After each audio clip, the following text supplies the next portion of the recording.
Cheftivist really came about from me just trying to figure out what I wanted to do after working with the Women's March for 3 years, but still having my background as a chef. And while the last 3 years I've really been on the front lines in a lot of ways, that's still a huge part of my identity, being a chef. And as I started to really peel back some of the layers, for me, especially after Brett Kavanaugh's confirmation, seeing a lot of the connections of the food industry.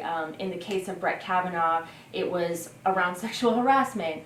There's also a lot of things when we talk about immigration, when we talk about race, when we talk about food deserts. A lot of these issues really do tie back to food, which is, again, a universal thing that everyone can relate to. Because I do believe that we have an obligation for folks in the food industry to be using our platforms as chefs to ensure we're talking about food waste, to ensure we're educating people on how to compost.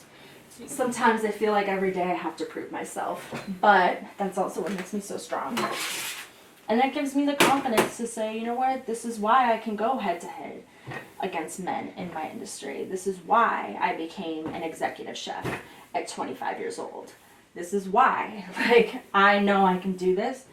And it's just a really powerful time, I think, to be a chef that has this perspective and understanding that it's just so crucial that we as an industry show up differently in 2020. So that's what I'm hoping to do with Cheftivist.